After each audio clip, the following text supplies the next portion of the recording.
faut avoir de la vie, n'est-ce pas? Il faut avoir de la vie, ne restez pas là, de la calme, de temps en temps.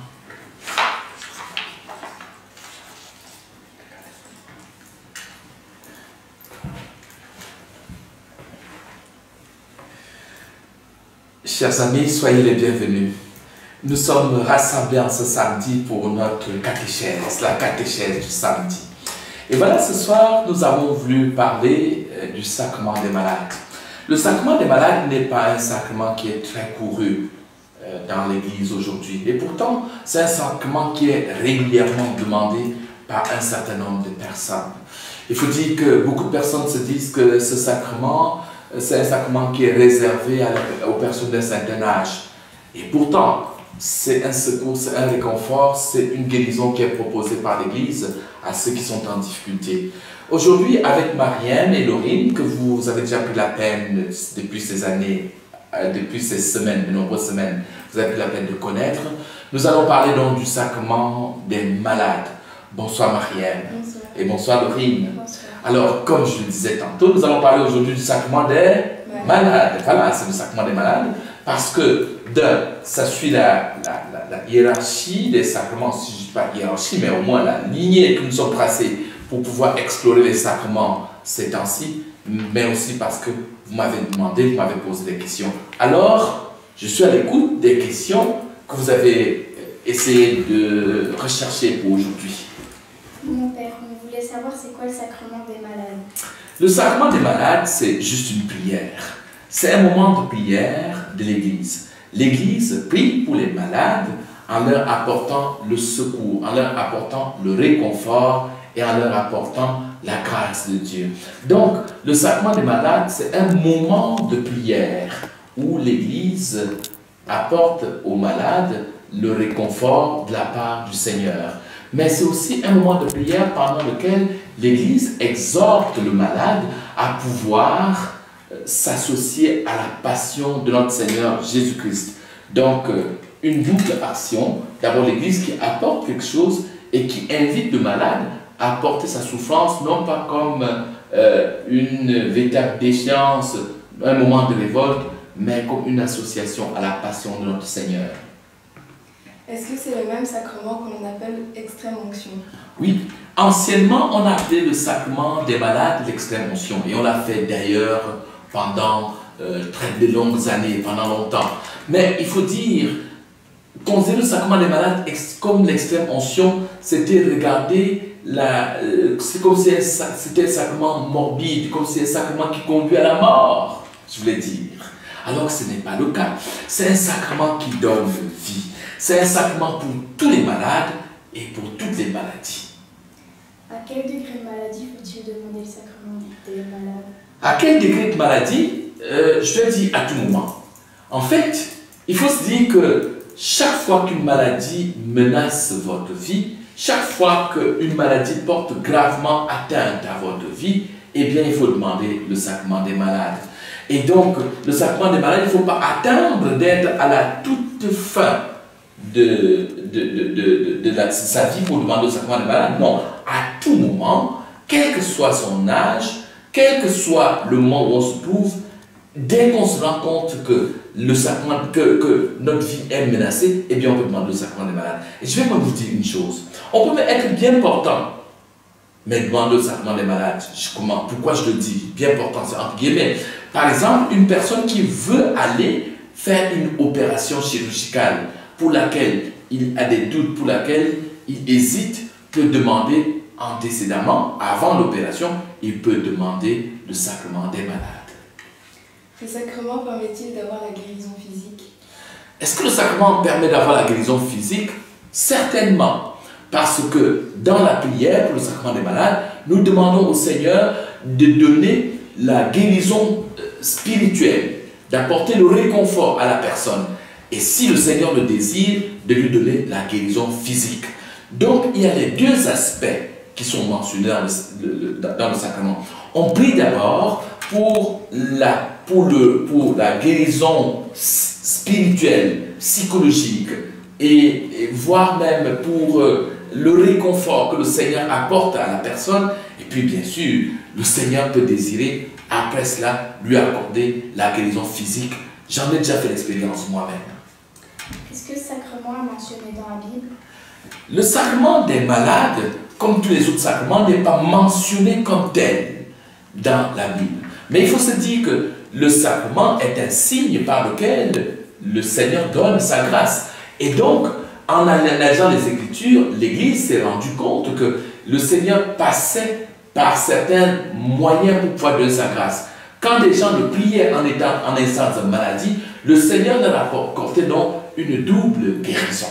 Il faut d'abord, pour pouvoir parler de la question dont vous m'avez la question que vous venez me poser, il faut partir d'abord de l'expérience de la maladie.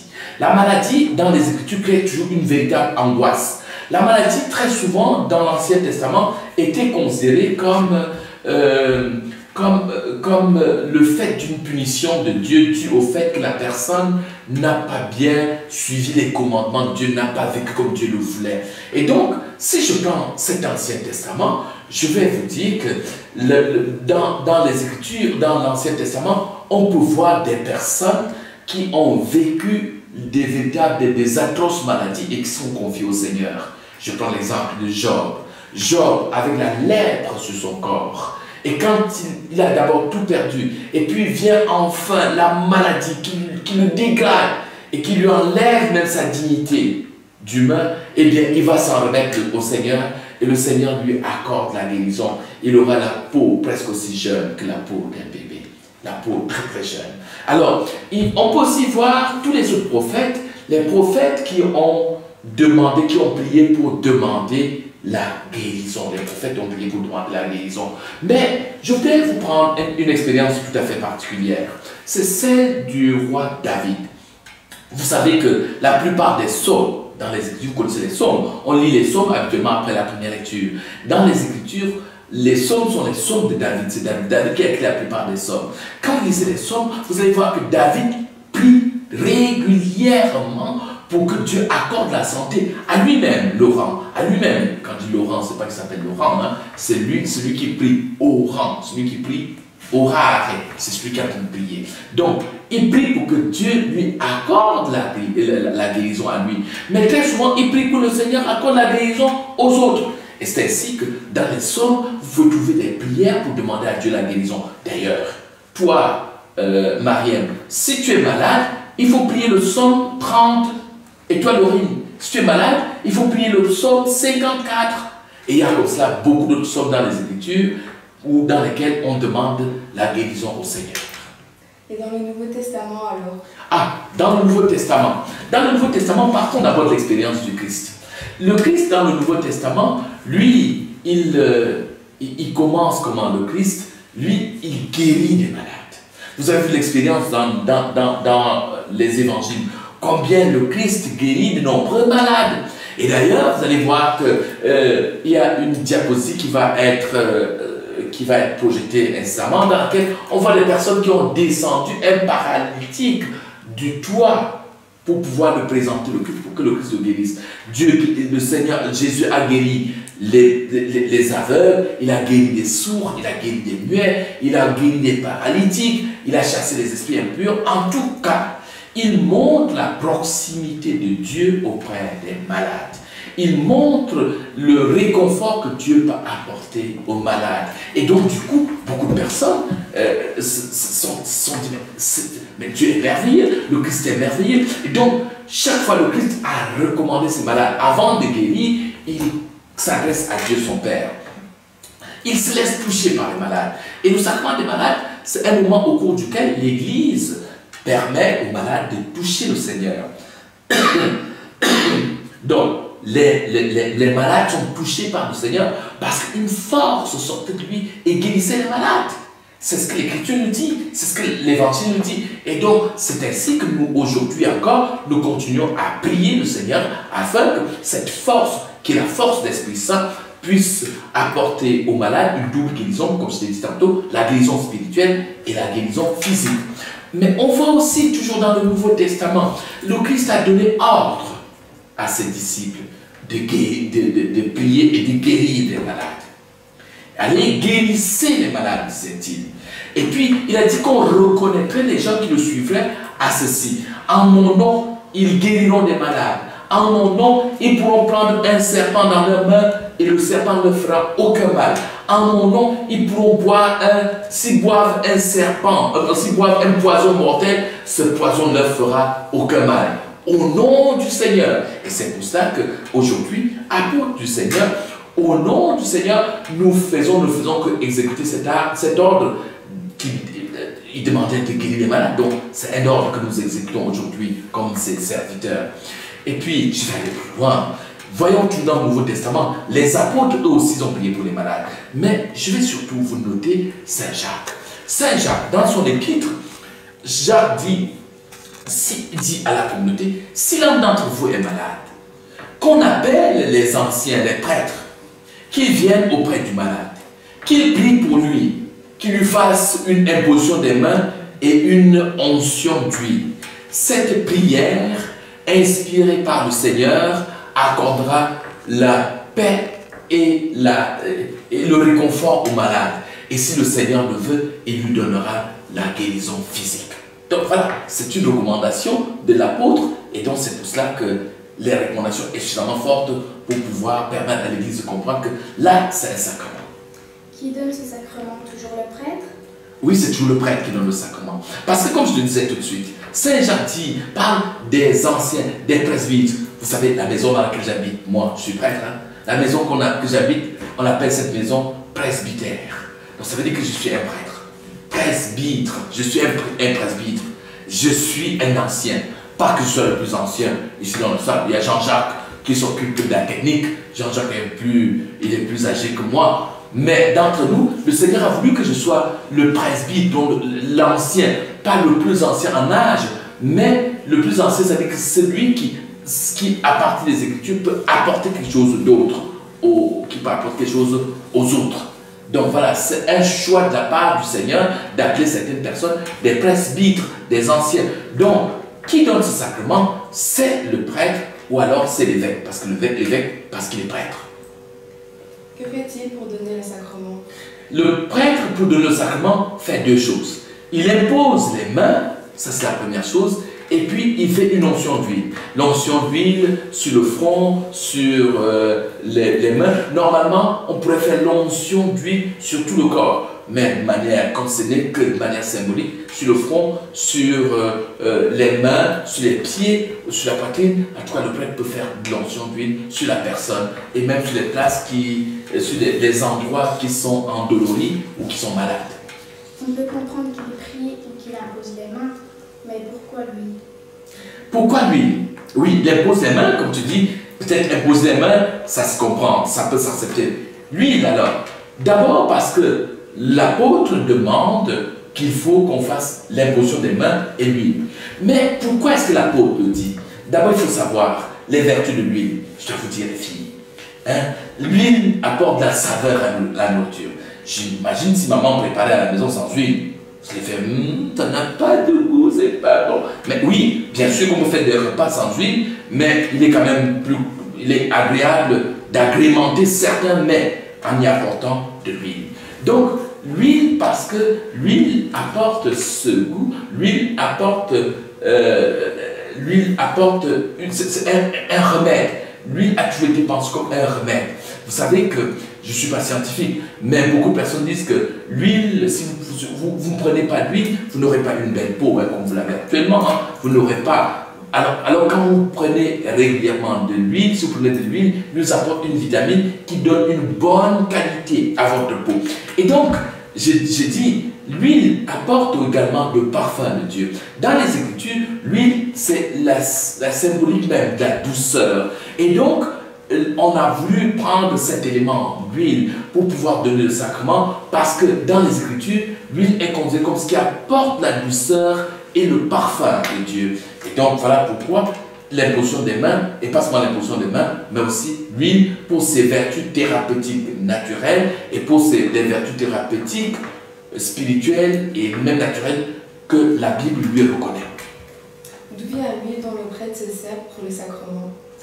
L'huile, c'est une huile qui est bénite à la messe chrismale.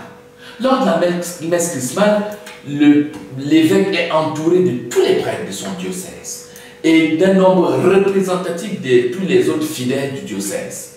Au cours de cette messe, les prêtres renouvellent leurs engagements sacerdotaux, les engagements qu'ils ont promis au jour de leur ordination, et ensuite, après, l'évêque bénit ce qu'on appelle les huiles. Il y a l'huile des catéchumènes qu'on donne lors de l'entrée à la catéchumène, pendant que le catéchumène avance pour pouvoir recevoir le baptême, les catéchumènes adultes bien sûr. Il y a aussi l'huile des malades qu'on utilise pour le sacrement des malades. Et il y a enfin le Saint-Crème dont je vous ai abondamment parlé pendant les sacrements de baptême et de confirmation et dont on parlera encore pendant le sacrement de l'ordre. Qu'est-ce que le sacrement des malades apporte à celui qui le reçoit? Le sacrement des malades, ce qu'il apporte. Celui qui reçoit le sacrement des malades reçoit en tout premier lieu le réconfort. Le réconfort de Dieu. Il reçoit le soutien de Dieu dans la période difficile qu'il traverse. Ensuite, le sacrement des malades lui permet de s'unir à la passion du Christ et de porter donc ainsi la croix du Christ avec lui. Vous savez que le Christ a porté sa croix pour pouvoir sauver l'humanité. Celui qui vit une situation de malade, non pas qu'on souhaite rester dans cette situation de maladie, mais pendant que tu la vis, au lieu de rentrer dans le découragement, tu dois pouvoir te dire et comprendre que par ta souffrance, tu t'offres pour pouvoir participer au salut du monde avec le Christ. Et puis, le sacrement des malades permet la sanctification de l'Église. Pourquoi je parle de sanctification de l'Église? Parce que l'Église est un corps. Nous formons tous le corps qu'est l'Église. Et donc, quand il y a un membre qui est malade, tous les autres membres sont malades. Le sacrement permet donc à l'ensemble des membres de pouvoir ainsi, s'il y en a un qui est guéri, forcément, les autres ont plus de force. S'il y en a un qui est sanctifié, l'ensemble des membres est sanctifié ou est plus sanctifié. Donc le corps tout entier se sanctifie davantage. Donc le sacrement des malades permet la sanctification de l'Église. Et enfin, pour ceux qui, après le sacrement, vont passer le cap de la mort, le sacrement des malades leur permet de se préparer à bien vivre ce dernier passage. Parce que le sacrement des malades leur permet de pouvoir entrevoir et même voir les bras de Dieu qui s'ouvrent pour les accueillir quand ils vont passer le cap, franchir le seuil de la mort. Vous nous avez dit dernièrement que l'Eucharistie est au centre de tous les sacrements. Quel lien faites-vous entre l'Eucharistie et le sacrement des malades? Le lien entre l'Eucharistie et le sacrement des malades. Je vais commencer par te dire, Marianne, que lors du sacrement des malades, on recommande fortement que le malade puisse recevoir l'Eucharistie. Rappelez-vous, la semaine dernière, je vous ai parlé des sacrements de guérison. Ces sacrements de guérison, je vous avais dit que c'est la réconciliation, c'est l'onction des malades, du sacrement des malades, et c'est l'Eucharistie. L'Eucharistie est au centre de ces sacrements. Donc, on recommande fortement, pour autant que le malade puisse accomplir la déglutition, qu'il sache manger encore, on recommande de lui donner le sacrement des malades, de lui donner l'Eucharistie, parce que le corps du Christ guérit. Le corps du Christ guérit et puissamment, autant que le sacrement des malades. Et donc, pendant le sacrement des malades, il y a donc ces trois sacrements ensemble. On commence par pardonner les péchés. On lui donne le sacrement de la réconciliation, puis on lui donne le sacrement des malades, enfin on lui donne l'Eucharistie. Le lien, c'est seulement parce que tout cela, c'est sacrement de guérison et l'Eucharistie permet une guérison complète. Je vais aller plus loin, et plus concrètement. Parce que la semaine dernière, vous m'aviez posé une question concrète, vous avez répondu concrètement. Je vous avais dit, si on parle du sacrement de l'Eucharistie, comme un sacrement qui entretient la vie de manière régulière, on a besoin de manger pour pouvoir vivre, pour entretenir la vie de Dieu. On parle du sacrement de la réconciliation, comme le sacrement qui nous permet d'être guéris d'une blessure, de la blessure du péché, qui veut entraver cette vie de Dieu que nous avons. Il faut maintenant parler du sacrement des malades comme le sacrement qui vient pour pouvoir nous apporter une guérison quand la vie physique, notre vie physique elle-même est menacée. Et il faut savoir que notre vie physique est menacée peut nous amener au doute qui entame la relation avec Dieu notre Père. Conseillerez-vous à un jeune de demander ce sacrement s'il est malade? Ouh là là là là là là. Laurie, quelle question. Est-ce que je vais conseiller à un jeune de demander le sacrement des malades? Bien sûr. Vous savez, les latins disaient in cauda venenum, pour dire que le venin se trouve parfois à la queue. Et j'ai comme l'impression que maintenant qu'on est un peu tendre vers la fin de cette conversation, vous me donnez la question comme si vous vouliez me donner un coup de massue pour que là je ne puisse pas m'en sortir. Eh bien, je vais vous dire une chose. Si vous êtes malade et que vous sentez que cette maladie est en train de porter atteinte ou menace votre vie, demandez le sacrement des malades. Toute personne devrait pouvoir demander le sacrement des malades. Que rien ne vous empêche de demander le sacrement des malades. Ce n'est pas seulement pour les personnes qui sont âgées ou pour les personnes qui sont à toute fin. Et si vous voulez que je vous prenne l'exemple dans la vie commune pour pouvoir vous l'expliquer, je vais seulement vous dire ceci. Dans la vie, on a besoin de réconfort. Eh bien, le sacrement des malades nous apporte le réconfort du Seigneur. Dans la vie, on a besoin d'une présence, on a besoin d'un soutien quand on va mal. Quand vous êtes en difficulté, vous avez besoin de quelqu'un qui vienne à vous, quelqu'un qui vous soutienne, quelqu'un qui soit auprès de vous. Eh bien, à travers le sacrement des malades, le prêtre vient à vous. Et ensuite, le prêtre vous apporte le soutien du Seigneur à travers sa grâce, la grâce qui vous est donnée dans le sacrement. Dans la vie, on a besoin de quelqu'un qui nous accompagne. Quand on flanche, quand on est en difficulté, on a besoin que quelqu'un nous accompagne. Eh bien, le sacrement des malades nous apporte cet accompagnement. C'est le Seigneur qui nous accompagne. C'est le prêtre qui nous écoute. Il nous écoute, il nous donne des conseils, il nous aide à pouvoir avancer malgré la difficulté de la maladie.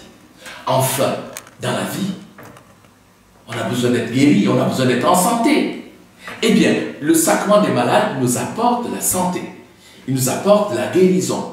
La guérison que le Seigneur veut pour notre âme et pour notre corps. Et donc, pour terminer, je vais te dire une chose. Toi, Laurie, si tu es malade, demande le sacrement. Mais aussi, si tes parents sont malades, il faut prier pour eux. Ne dis pas que tu vas attendre que l'abbé Serge vienne prier pour eux. Il faut prier pour eux. Mais s'ils ont besoin du sacrement des malades, adresse-toi au prêtre, à moi ou à tout autre prêtre pour leur donner le sacrement. De même que toi, si papa est malade, il faut bien sûr prier pour lui. Priez sans cesse. Demandez la guérison pour votre papa. Mais quand il est question du sacrement, référez-vous à un prêtre. Dites aussi à vos camarades, dites à vos amis que le sacrement des malades, ce n'est pas un sacrement pour ceux qui vont à la tombe. Non, c'est un sacrement de vie. C'est un sacrement pour les vivants. Ce n'est pas un sacrement pour les morts. Voilà. Autre question? Au bout, vous êtes au bout alors? Ben voilà, merci beaucoup. Merci d'avoir encore une fois de plus voulu venir aujourd'hui pour que nous puissions essayer d'explorer ce sacrement qu'est le sacrement des malades. Chers amis, je voudrais vous dire merci. Merci d'avoir écouté notre échange de ce jour avec Mariam et Laurine qui ont échangé, qui ont posé des questions toujours pertinentes, leurs questions. Et je leur dis infiniment merci. À vous aujourd'hui, à vous ce soir, je voudrais vous donner rendez-vous samedi prochain. Nous allons parler du sacrement des mariages. Nous aurons en plus de Laurine et Mariam certainement un couple, et d'ailleurs nous en demandons. Si vous avez des questions sur le mariage, envoyez-nous-les. Envoyez vos questions sur Facebook, envoyez vos questions même sur YouTube, et nous allons nous donner le plaisir de pouvoir y répondre la prochaine fois. Donc, prochainement, nous allons parler du sacrement du mariage. Nous allons explorer ensemble ce sacrement. Possible que nous le fassions en 2 séances. Je ne sais pas, ça dépend des questions que vous allez envoyer, ça dépend des questions de Mariam et Laurie, et ça dépend des questions des couples qui vont nous envoyer. Je vous souhaite donc une bonne soirée. Je vous donne rendez-vous samedi prochain, mais déjà demain en direct pour la messe La messe demain, ce sera à 11 heures et sera à partir de l'église Saint-Pierre et Paul. Bonsoir et à très bientôt. Au revoir.